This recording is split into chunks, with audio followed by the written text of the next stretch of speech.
اور جھوٹ تو جھوٹ ہی ہے، کیا بڑا کیا چھوٹا، ہم کمرے کا دروازہ کھول کے بھی دکھا سکتے ہیں، یوں کہ دور سے دیکھنے والوں کو رابعہ واقعی سوتی ہوئی نظر آئے۔ رائٹ، میں نے چٹکی بجا کے اٹھتے ہوئے کہا، وقت بہت کم ہے، ہمیں کام فوراً شروع کر دینا چاہیے۔ رابعہ کے بیڈ روم کو سیٹ کر دینے کے بعد میں نے کسی فلم کے ہدایت کار کی طرح سوچنا شروع کیا، جو غیر یقینی مناظر کو اس طرح پیش کرتا ہے کہ دیکھنے والے اسے حقیقت سمجھ کے تسلیم کرتے ہیں، جیسے باغ میں پانی دینے والے فوارے سے بارش کا منظر دکھانا۔ رابعہ کے بیڈ پر چادر کے نیچے تکیے اور دوسرے پردے رکھ کر یہ تاثر دینا بہت آسان تھا کہ یہ رابعہ ہے جو چادر اوڑھے لیٹی ہے۔ ہم یہ بھی دکھا سکتے تھے کہ وہ چادر میں منہ سر لپیٹے سو رہی ہے، مگر میں نے زیادہ حقیقی تاثر دینے کا انتظام کیا۔ رابعہ کی وارڈروب میں سے میں نے ایک وگ نکالی، اس میں مصنوعی بالوں کے بنے بنائے جوڑے بھی رکھے تھے جو رابعہ نے میرے سامنے تو کبھی استعمال نہیں کیے۔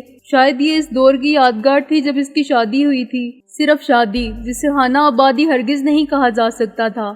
ہر سہاگن کی طرح وہ 16 سنگار کرتی ہوگی، بالوں کی آرائش کے انداز بدلتی ہوگی اور خود کو آئینے میں دیکھ کے اپنے حسن کی قوت تسخیر پر غرور کرتی ہوگی، اور اپنے خیالوں، خوابوں اور تصورات کا عکس دیکھ کر شرم و حیا سے اس کا چہرہ گلنار ہو جاتا ہوگا۔ اے بسا آرزو کے خاک شدہ، سوائے حسرت تعمیر گھر میں خاک نہیں۔ میں نے ایک سر داہ بھر کے لمبے سیاہ چمکیلے بالوں کی وگ کو پھیلایا، کچھ تکیے پر، کچھ چادر کے اوپر۔ وگ کے نیچے ایک جوڑا رکھا اور چادر کا کونا تھوڑا سا آگے کھسکا دیا۔ پھر میں نے دروازے کے قریب جا کے دیکھا۔ محسن نے تائید میں سر ہلایا۔ تاثر مکمل تھا۔ دن میں سارے پردے برابر ہوں گے اور ٹیبل لیمپ بھی آف ہوگا تو کمرے کا دروازہ کھول کے اندر آنے والے کو یہ بھی نظر آئے گا کہ رابعہ کروٹ لیے اور منہ دیوار کی طرف کیے سو رہی ہے۔ کیا کہا تھا امیر خسرو نے؟ گوری سوئے سیج پر، مکھ پر ڈالے کیس، چل خسرو گھر آپ لے، سانجی بھئی چودیس۔ رابعہ اٹھ بیٹھی۔ یہ سب نظر کا دھوکہ ہے، ہر چند کہیں کہ ہے نہیں ہے، رابعہ نہیں ہے، یہ سب دام خیال ہے۔ اور میں نے کہا، عالم تمام حلقہ دام خیال ہے۔ محسن نے میرا کندھا پکڑ کے ہلایا۔ کس سوچ میں پڑ گیا ہے سکندر؟ وقت نہیں ہے ہمارے پاس۔ میں چونکا۔ ہاں، میں نے کہا، ہاں ہم سب کے پاس وقت نہیں ہے، نہ جینے کا نہ مرنے کا۔ محسن نے فائنل ٹچ یہ دیے تھے کہ رابعہ کی ایک ساڑی اور بلاؤز بیڈ کے قریب کرسی پر یوں ڈال دیے تھے جیسے سونے سے پہلے رابعہ نے اسی لباس کو بدلا تھا۔ بیڈ کی دوسری جانب ساڑی سے میچ کرتے ہوئے سینڈل رکھ دیے تھے جو دروازے میں سے داخل ہونے والے کو سامنے نظر آ جائیں۔ بیڈ کے سرہانے ٹیبل لیمپ کے ساتھ ہی ایک ہینڈ بیگ رکھا تھا اور کلائی کی ایک گھڑی رکھی تھی۔ یہ سب کچھ محسن نے وارڈروب میں سے نکالا تھا۔ اس نے میرا ہاتھ پکڑ کے باہر کھینچ لیا۔ میرا خیال ہے، بلکہ یقین ہے کہ یہ ڈرامہ چل جائے گا، محسن نے کہا۔